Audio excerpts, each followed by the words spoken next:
लक्ष्मण सिंह लोधी स्वागत करता हूं आपका मेरे YouTube चैनल गतिमान अकेडमी में।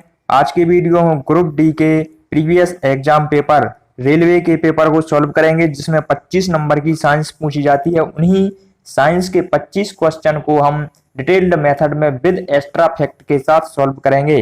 दोस्तों 25 नंबर की साइंस ग्रुप डी के एग्जाम में पूछी जाती है दोस्तों, तो हम उन्हीं 25 क्वेश्चन जो है उन्हीं क्वेश्चंस को सॉल्व करने वाले हैं इस वीडियो में। दोस्तों मैं वीडियो को स्क्रॉल करके साइंस के क्वेश्चन निकाल लेता हूं। दोस्तों ये रहा हमारा साइंस का फर्स्ट क्वेश्चन, निषेचित अंडा युग्मज किस में समाविष्ट हो जाता है।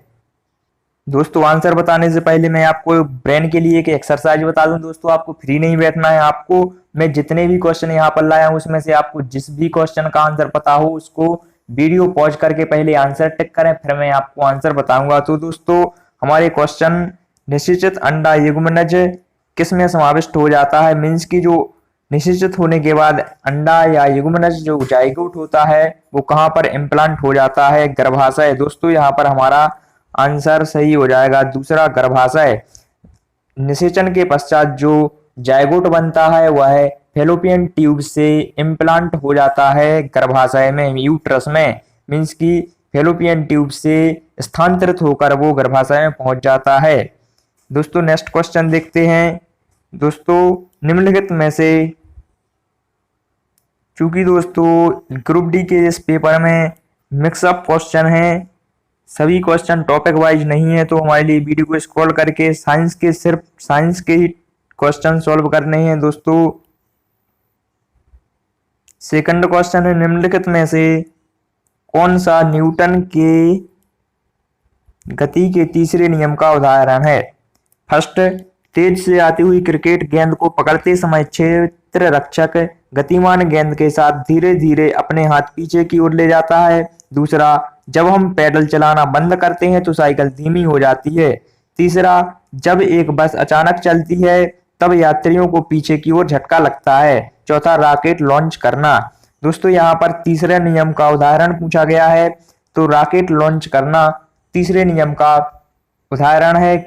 क्योंकि दोस्तों मैं आपको बता दूं एक्स्ट्रा फैक्ट में, जो रॉकेट लॉन्च करते हैं उस टाइम पर जो थर्ड नियम काम करता है, न्यूटन का थर्ड लॉ काम करता है। दोस्तों कैसे, क्योंकि न्यूटन का जो तीसरा नियम होता है, क्रिया बराबर प्रतिक्रिया, मीन्स की एक जो क्रिया होती है उसके बराबर में अपोजिट डायरेक्शन में उतनी ही प्रतिक्रिया होती है। जब रॉकेट लॉन्च हो रहा होता है तो उसमें जितना प्रेशर वह नीचे की ओर लगाता है उतनी ही गति से रॉकेट ऊपर की ओर जाता है। तो दोस्तों प्रतिक्रिया के कारण ही रॉकेट ऊपर की ओर लॉन्च हो पाता है, मीन्स की ऊपर की ओर गति कर पाता है। दोस्तों यहाँ पर जो फर्स्ट ऑप्शन था, तेजी से क्रिकेट की गेंद पकड़ते समय जो क्षेत्र रक्षक मीन्स की गेंदबाज होता है वह धीरे से अपने हाथ को धीरे धीरे पीछे की ओर ले जाता है। तो दोस्तों यहाँ पर यह द्वितीय नियम का उदाहरण है, क्योंकि दोस्तों द्वितीय नियम में जितना ही संवेग होता है, क्योंकि दोस्तों वस्तु पर लगाया गया बल संवेग के समानुपाती होता है। तो जो गेंद पकड़ने वाला है उसके हाथ के द्वारा जो बॉल पर गेंद पर बल लगाया जाएगा वह उसके रुकने के समानुपाती होता है।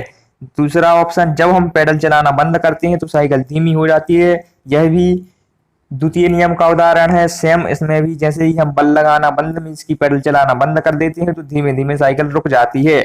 जब अचानक बस चलती है तो यात्री पीछे की ओर झटका लगता है, यह फर्स्ट नियम का उदाहरण है। न्यूटन के गति के प्रथम नियम का उदाहरण है। प्रथम नियम होता है कि किसी वस्तु पर जब तक कोई बाह्य बल ना लगाया जाए तब तक वह जिस अवस्था में है उसी अवस्था में रहती है, मीन्स की अगर वह स्थिर है तो स्थिर रहेगी और गतिमान है तो गतिमान रहेगी। इस उदाहरण में जैसे यात्री बैठा रहता है वह स्थिर रहता है, उसमें अचानक बल लगाने पर पीछे की ओर झटका लगता है। इस प्रकार से यह गति के प्रथम नियम का उदाहरण है।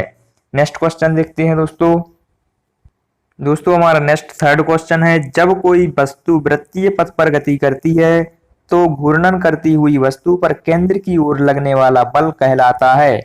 कोणीय बल, साधारण बल, अभिकेंद्रीय बल, गुरुत्वाकर्षण बल। दोस्तों यहाँ पर जो वस्तु है वह वृत्तीय मार्ग में गति कर रही है, उस पर एक बल कार्य कर रहा है जो जिसकी दिशा केंद्र की ओर है। तो इस बल को अभिकेंद्रीय बल कहते हैं। दोस्तों यहाँ पर हमारा थर्ड ऑप्शन सही हो जाएगा, क्योंकि दोस्तों जो उसकी दिशा है वह केंद्र की ओर अभिकेंद्रित है, इसलिए उसका नाम अभिकेंद्रीय बल पड़ा है। दोस्तों साधारण बल वह होता है जैसे कोई बॉल किसी जगह पर रखी है और उस बॉल पर हम हिट कर दें तो वह आगे की ओर बढ़ जाती है, किसी भी दिशा में बढ़ जाती है, साधारण बल होता है। गुरुत्वाकर्षण बल जब पृथ्वी जमीन से नीचे से ऊपर की ओर कोई वस्तु जाती है तो उस पर नीचे की ओर एक बल कार्य करता है, जिसे गुरुत्वाकर्षण बल कहते हैं। नेक्स्ट क्वेश्चन देखते हैं दोस्तों आपको फ्री नहीं बैठना है, आपको जिस भी क्वेश्चन का आंसर बनता है तो उसे आप कमेंट करके बता सकते हैं या फिर वीडियो को पॉज करके टिक तो जरूर लगाना है दोस्तों, क्योंकि इससे आपके मेमोरी में जो क्वेश्चन आप टिक करते हैं इसका या कमेंट करके आंसर बताते हैं तो वह अच्छी तरीके से बैठ जाता है, जिसे आप कभी भी दोबारा क्वेश्चन पेपर में अगर इस क्वेश्चन रिपीट होता है तो आप उसका आंसर जरूर सही कर पाएंगे। दोस्तों नेक्स्ट क्वेश्चन हमारा, निम्न में से कौन सा विकल्प उस लवण का उदाहरण है जिसके जलीय विलयन में pH 7 से कम होता है। मीन्स कि दोस्तों यहाँ पर हमारे लिए ऐसा विकल्प चयन करना है जिसका pH 7 से कम हो, मीन्स कि अम्लीय हो। तो दोस्तों यहाँ पर केवल और केवल अमोनियम क्लोराइड ही है जिसका pH 4.6 से 6 के बीच में होता है, मीन्स कि 7 से कम होता है। और सोडियम कार्बोनेट का pH होता है 11.6, जिसे बासिंग सोडा भी कहते हैं। और सोडियम बाइकार्बोनेट का pH होता है 8.9, जिसे कहते हैं बेकिंग सोडा। तो दोस्तों यहाँ और सोडियम क्लोराइड का pH लगभग 7 होता है, मीन्स कि 7 के बराबर होता है, जबकि हमारे लिए बताना है कि 7 से कम pH होता है तो वह है अमोनियम क्लोराइड, क्योंकि इसका pH बहुत ही कम मीन्स कि एसिडिक होता है, 4.6 से 6 इसका pH होता है। दोस्तों नेक्स्ट क्वेश्चन देख लेते हैं। दोस्तों यहाँ पर मिक्सअप में क्वेश्चन दिए आए हुए हैं सब, तो हमारे लिए सिर्फ साइंस के क्वेश्चन ही सॉल्व करना है। और दोस्तों आपको क्वेश्चन को ध्यान से पढ़ना है, क्योंकि दोस्तों क्वेश्चन को जितने अच्छे तरीके से आप पढ़ेंगे तो उसका आंसर आप सही कर पाएंगे। क्योंकि दोस्तों अगर अच्छे तरीके से क्वेश्चन नहीं पढ़ते हैं या फिर कभी कभी ये हो जाता है कि ऑप्शन में आप सिर्फ आगे के 1-2 ऑप्शन पढ़ लेते हैं और उसमें से आपको कोई ऑप्शन सही लग जाता है तो आप टिक कर देते हैं। दोस्तों ऐसा नहीं करना है आपके लिए, चाहे क्वेश्चन का आंसर फर्स्ट ऑप्शन में ही दिया हो, बट आपको सभी ऑप्शन पढ़ना जरूरी है, क्योंकि दोस्तों कभी कभी एक ऑप्शन सही होने पर उसके 2 ऑप्शन भी सही हो जाते हैं, तो वहां पर हमारे लिए बोथ आंसर करना पड़ता है। तो दोस्तों कभी भी जल्दबाजी ना करें, सभी क्वेश्चन के सभी ऑप्शंस पढ़ें, उसके बाद में उसका क्वेश्चन का आंसर टिक करें। दोस्तों हमारा नेक्स्ट क्वेश्चन है, धातु ऑक्साइड और हाइड्रोजन का निर्माण करने के लिए निम्नलिखित में से कौन सी धातु वाष्प के साथ अभिक्रिया करती है। दोस्तों एल्यूमिनियम ऐसी धातु है जो हाइड्रोजन निर्माण करने के लिए वाष्प के साथ अभिक्रिया करती है, मीन्स कि इसकी जो फ्यूम होती है वाष्प उसके साथ में अभिक्रिया कराई जाती है एल्यूमिनियम की। तो दोस्तों वाष्प में होता है क्या H2O, यहाँ पर एल्यूमिनियम की H2O से क्रिया कराई जाती है तो बन जाता है दोस्तों एल्यूमिनियम हाइड्रोक्साइड और हाइड्रोजन निकलकर अलग हो जाता है, तो यहाँ पर एल्यूमिनियम हमारा फर्स्ट ऑप्शन सही हो जाएगा। नेक्स्ट क्वेश्चन देखते हैं दोस्तों। नेक्स्ट क्वेश्चन हमारा, निम्नलिखित में से क्या ठोस, द्रव और गैस तीनों रूपों में पाया जाता है। अधातु, निष्क्रिय तत्व, धातु, उपधातु। तो दोस्तों जो अधातुएं होती हैं वह तीनों रूप में पाई जाती हैं। एग्जाम्पल के लिए मैं बता दूं, ठोस तो बोरॉन है, कार्बन है, यह कुछ ठोस अधातुओं के एग्जाम्पल है। दोस्तों कार्बन आपने देखा होगा लकड़ी को जलने के बाद जो उसमें काला कोल बच जाता है वही तो कार्बन होता है दोस्तों। और गैस के लिए जैसे कि ऑक्सीजन है, फ्लोरीन है, फ्लोरीन, ऑक्सीजन, नाइट्रोजन, यह सभी ऑक्सीजन अधातुएं ही हैं, तो यहाँ पर गैसियस अधातुएं हैं। और लिक्विड लिक्विड जैसे कि ब्रोमीन ब्रोमीन भी अधातु है जो कि लिक्विड अवस्था में पाई जाती है, जिसका एटॉमिक नंबर 35 होता है। ब्रोमीन थर्ड लाइटेस्ट एलिमेंट है, मीन्स की तीसरा सबसे हल्का पदार्थ है ब्रोमीन, जो कि रूम टेम्परेचर पर ही लिक्विड अवस्था में रहता है। तो दोस्तों हमने देखा कि ठोस, द्रव एवं गैस तीनों रूप में अधातुएं पाई जाती हैं, जबकि धातुएं ठोस होती हैं, लिक्विड होती हैं, परंतु गैस नहीं होती हैं। निष्क्रिय तत्व भी दो अवस्था में पाए जाते हैं। उपधातु ठोस तथा लिक्विड अवस्था में पाई जाती हैं, परंतु उनके गैसीय रूप नहीं होते हैं। पर अधातु में ऑक्सीजन, नाइट्रोजन, फ्लोरीन अधातुओं के गैसीय रूप हैं।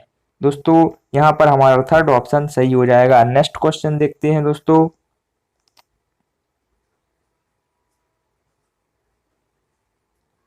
निम्नलिखित में से कौन सा जंतु गर्म रक्त वाला है, मीन्स की वार्म ब्लडेड है। यहाँ पर हम देखते हैं दोस्तों, आपको मैं बता दूं कि जंतु दो प्रकार के होते हैं, वार्म ब्लडेड तथा कोल्ड ब्लडेड, मीन्स की गर्म रक्त वाले और ठंडे रक्त वाले। जिसमें से गर्म रक्त वाले में सिर्फ दो प्राणी आते हैं, मीन्स की दो कम्यून आते हैं, बर्ड एंड मेमेलियंस, मैमल्स और पक्षी, जैसे कबूतर पक्षी और मैमल्स आते हैं। और दूसरे होते हैं ठंडे रक्त वाले, जिसमें आते हैं इंसेक्ट, एम्फीबियन, रेप्टाइल्स, जैसे मछली और फिशेस, मछली है, मेंढक जो कि एम्फीबियन है, मगरमच्छ जो कि रेप्टाइल है, ये सभी ठंडे रक्त वाले जीव होते हैं। तो यहाँ पर हमारा फर्स्ट ऑप्शन कबूतर सही हो जाएगा। नेक्स्ट क्वेश्चन देखते हैं दोस्तों। पृथ्वी का द्रव्यमान है, यहाँ पर दोस्तों 6.6 गुणित 10⁻24 किलोग्राम। यहाँ पर दोस्तों कोई ट्रिक नहीं है, कोई लॉजिक नहीं है, इसको आपके लिए याद ही करना पड़ेगा। पृथ्वी का द्रव्यमान 6 गुणित 10⁻24 किलोग्राम होता है। फिर भी हम कुछ ट्रिक यहाँ पर आजमा सकते हैं, जैसे कि 24 तो दिन में कितने घंटे होते हैं, 24, और पृथ्वी का द्रव्यमान 10⁻24 किलोग्राम में है, 6 गुणित 10⁻24, यहाँ पर आपको याद ही रखना पड़ेगा। नेक्स्ट क्वेश्चन देख लेते हैं दोस्तों। निम्नलिखित में से कौन सा जानवर पराध्वनि उत्पन्न कर सकता है। हाथी, पारपोइसेस, शार्क तथा पतंगा। तो यहाँ पर दोस्तों हमारा आंसर होगा पारपोइसेस। दोस्तों आपको यह नाम से बहुत ही अजीब लग रहा होगा, क्या है ये पारपोइसेस। तो दोस्तों यह एक मेमेलियंस है जो कि समुद्र में पाया जाता है, एक मेराइन मैमल्स है जो लगभग शार्क की तरह दिखाई देता है, सॉरी दोस्तों डॉल्फिन की तरह दिखाई देने वाला एक मेमेलियंस व्हेल है जो समुद्र में पाया जाता है, और यह पराध्वनि तरंगें उत्पन्न कर सकता है। दोस्तों यह पराध्वनि तरंगों की सहायता से शिकार को पकड़ता है। इसमें दोस्तों दांत भी पाए जाते हैं। यह एक ऐसा मैमल्स है जो फुली एक्वेटिक है, मीन्स की हमेशा पानी में ही रहता है, और टूथड इसमें दांत भी पाए जाते हैं, जिनका उपयोग दोनों का उपयोग वह अपने शिकार को पकड़ने के लिए करता है। पराध्वनि तरंगों की सहायता से वह पता करता है कि कहाँ पर उसका शिकार है, और दांत की सहायता से उसको पकड़ लेता है। तो यहाँ पर हमारा पारपोइसेस सही ऑप्शन, सही आंसर हो जाएगा। नेक्स्ट क्वेश्चन देखते हैं दोस्तों। निम्नलिखित में से किस माध्यम में ध्वनि की गति सर्वाधिक होती है। ठोस, द्रव, गैस तथा निर्वात। तो दोस्तों यहाँ पर आप सही देख पा रहे हैं, जो ध्वनि की गति होती है वह ठोस में ही सर्वाधिक होती है। दोस्तों यहाँ पर कोई लॉजिक कार्य नहीं करता, मन से यहाँ पर कोई तुक्का आपका कार्य करने वाला नहीं है। दोस्तों आपको लगता है कि निर्वात या फिर गैस में अधिक ध्वनि होना चाहिए, लेकिन ऐसा नहीं होता। सबसे अधिक ध्वनि ठोस में होती है। इसका मैं एक आपको बेस्ट एग्जाम्पल बता देता हूँ, जिससे आप यह जिंदगी भर कभी नहीं भूलेंगे कि ठोस में जो ध्वनि की गति होती है वो सर्वाधिक होती है। दोस्तों आप जो ट्रेन या जो रेल की पटरी होती है वह लोहे की बनी हुई होती है, वह एक ठोस की बनी हुई होती है। आप कभी भी इसको इस्तेमाल कर सकते हैं इस तरीके को कि जो ठोस की लोहे की जो पटरी होती है उस पर अगर कान लगाकर आप ध्यान से सुनेंगे तो उसमें बहुत दूर से अगर ट्रेन उस पर आ रही है तो उसकी आवाज आपको सुनाई दे जाएगी। तो यहाँ पर यह इसका बेस्ट एग्जाम्पल है कि जो ध्वनि की गति होती है वह सबसे अधिक लोहे में मीन्स की सबसे अधिक ठोस में होती है। नेक्स्ट क्वेश्चन देखते हैं दोस्तों। यहाँ पर हमारा जो फर्स्ट ऑप्शन है सही हो जाएगा।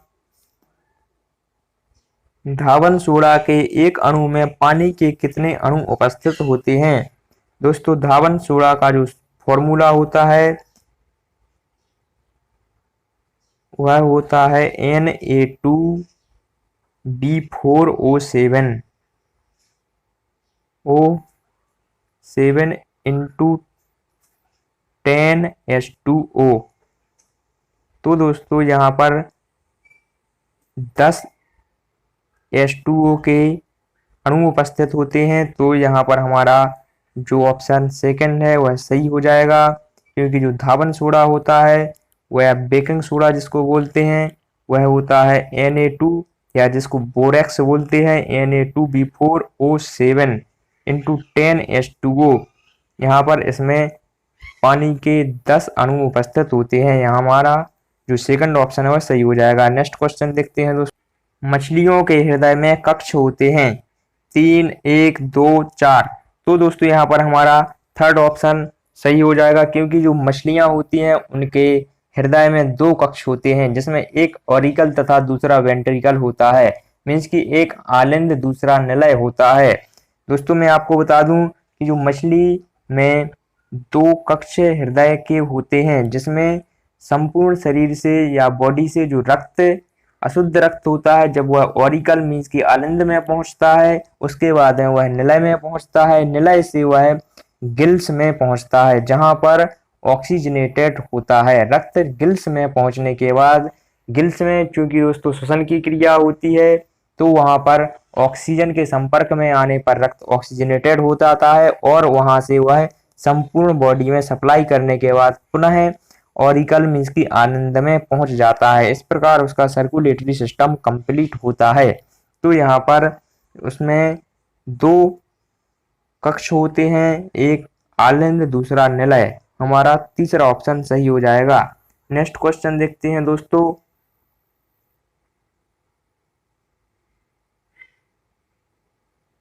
हमारा नेक्स्ट क्वेश्चन है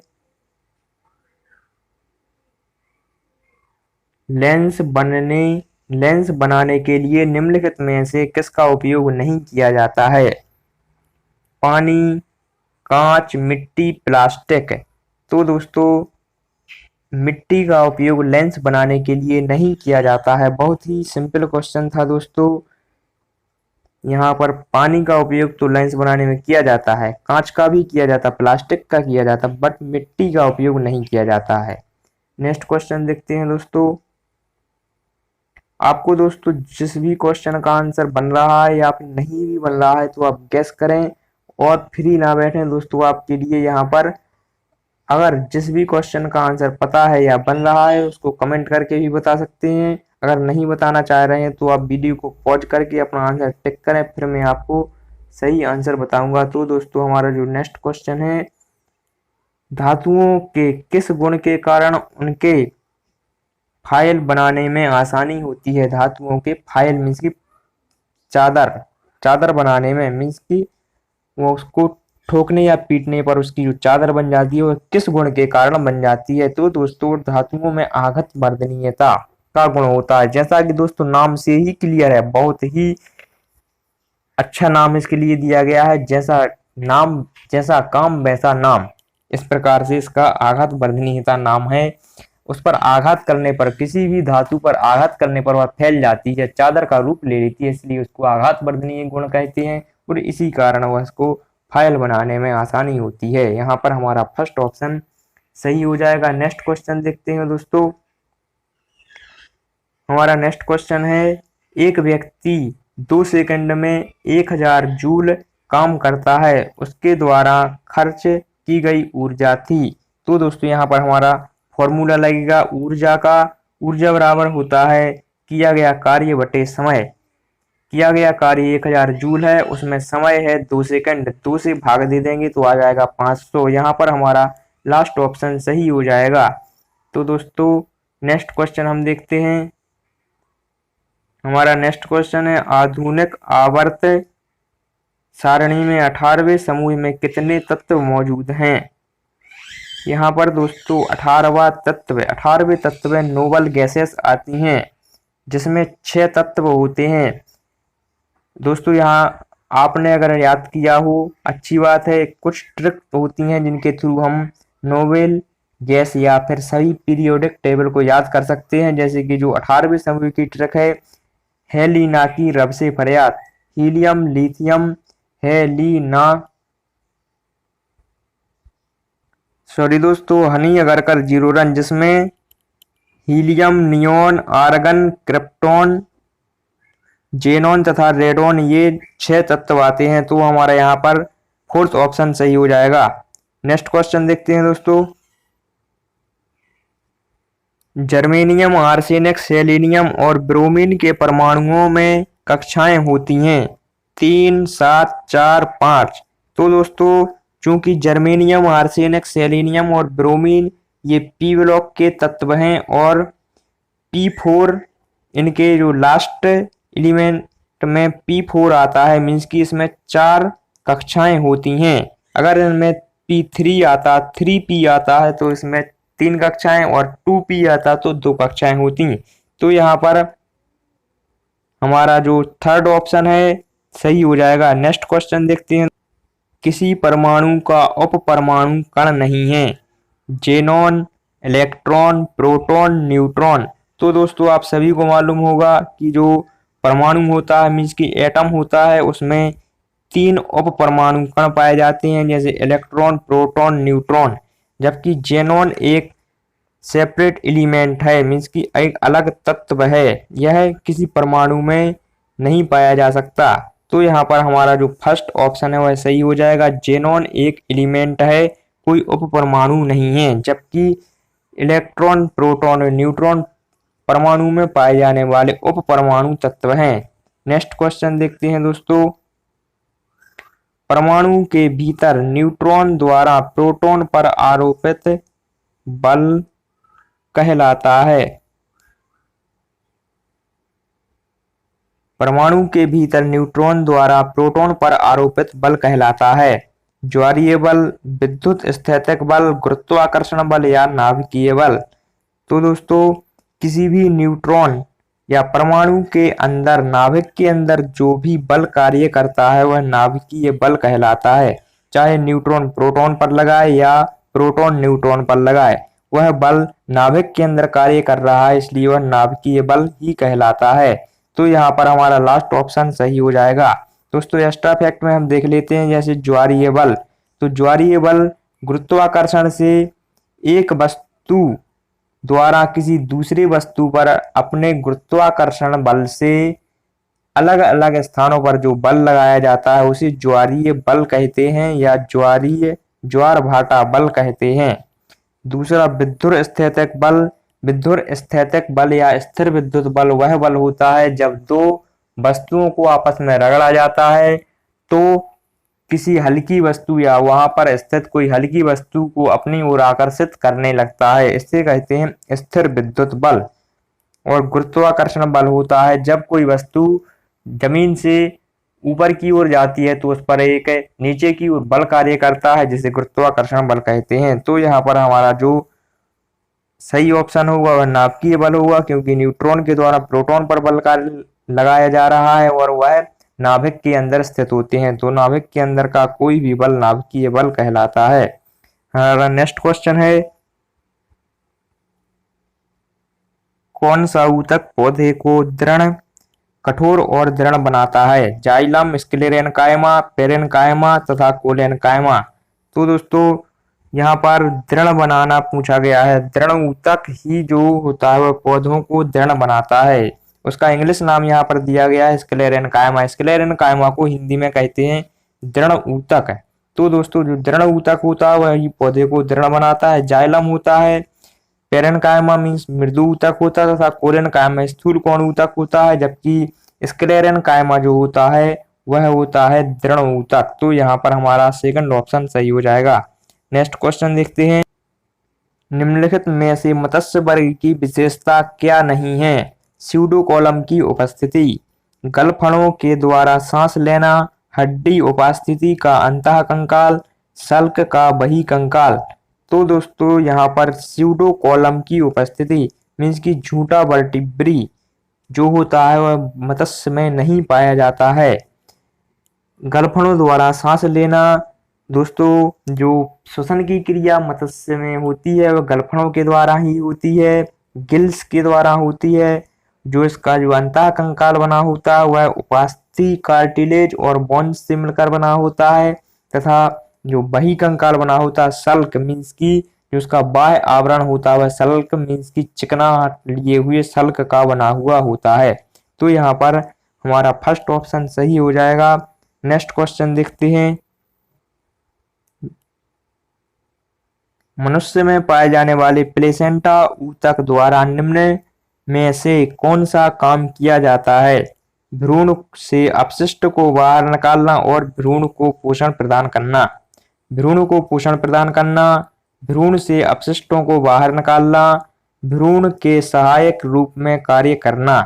तो दोस्तों भ्रूण से अपशिष्ट पदार्थों जो प्लेसेंटा होता है वह मदर मीन्स माँ के गर्भाशय से तथा एक और माँ के गर्भाशय से तथा दूसरी ओर शिशु की नाभि से जुड़ा हुआ होता है और वह अपशिष्ट पदार्थ तथा भोज्य पदार्थों का आदान प्रदान करता है। माता से बच्चे तक, शिशु तक जो अपशिष्ट पदार्थ होते हैं तथा जो भोजन होता है उसको पहुंचाने का कार्य तथा अपशिष्ट पदार्थ को वहां से वापस लाने का कार्य करता है। तो यहाँ पर हमारा फर्स्ट ऑप्शन भ्रूण से अपशिष्ट पदार्थों को बाहर निकालना तथा भ्रूण का पोषण करना सही हो जाएगा। नीचे के ऑप्शन भी सही है बट उसमें आधे आधे आंसर है, इसलिए हमारा फर्स्ट ऑप्शन यहाँ पर सही होगा। नेक्स्ट क्वेश्चन देखते हैं,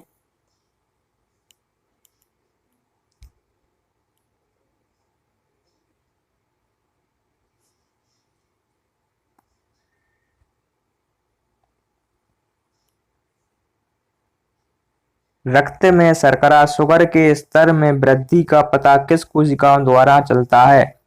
अग्नाशय, पित्ताशय, यकृत तथा गुर्दा। तो दोस्तों जो अग्नाशय पेंक्रियाज होता है उसमें बीटा चार प्रकार की कोशिकाएं पाई जाती हैं, beta cell, alpha cell, gamma तथा डेल्टा, जिसमें से जो बीटा कोशिकाएं होती हैं वह इंसुलिन का सिक्रीशन करती हैं और उन्हीं के द्वारा जो शर्करा की कमी का पता चलता है। तो यहाँ पर हमारा अग्नाशय फर्स्ट ऑप्शन सही हो जाएगा। नेक्स्ट क्वेश्चन देखते हैं,